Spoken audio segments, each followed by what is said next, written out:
what could be the first sound of a Marsquake, helping astronauts bust the dust on future missions to the moon, and celebrating our home planet.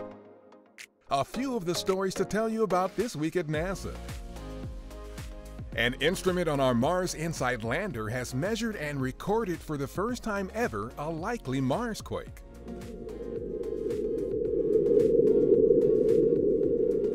The faint seismic signal detected by the lander's Seismic Experiment for Interior Structure instrument was recorded on April 6th. It is the first recorded trembling that appears to have come from inside the planet, as opposed to being caused by wind and other forces above the surface.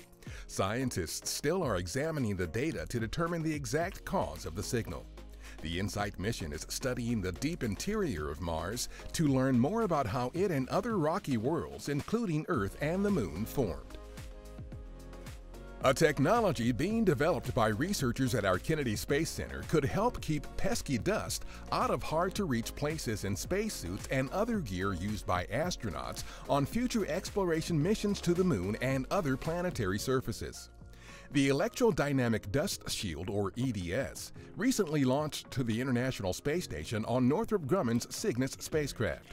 The technology, which uses dynamic electric fields to remove dust from surfaces, has been tested extensively on Earth, but the upcoming year on the space station will provide invaluable data that could be used for future missions on the Moon and Mars.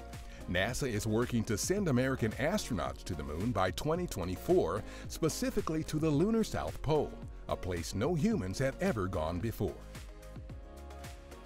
For Earth Day, we invited the public to help celebrate the beauty of our home planet with a global social media event and local events around the country. As part of our Picture Earth event, social media users around the globe posted photos of their favorite natural features. To help inspire them, we shared some of our most stunning images of Earth from space.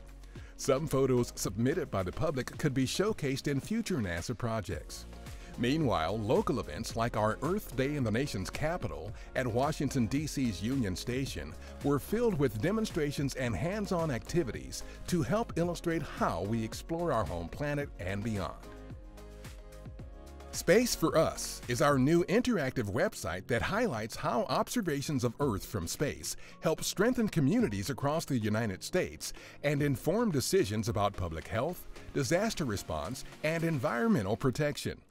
The site features 56 stories illustrating how NASA science has made an impact in every state in the nation, as well as the District of Columbia, Puerto Rico, and regions along the Atlantic, Pacific, Gulf of Mexico, and the Great Lakes. For 6 decades, NASA has used the vantage point of space to better understand our home planet and improve lives. Experience the site for yourself at nasa.gov/spaceforus. That's what's up this week at NASA. For more on these and other stories, follow us on the web at nasa.gov/twan.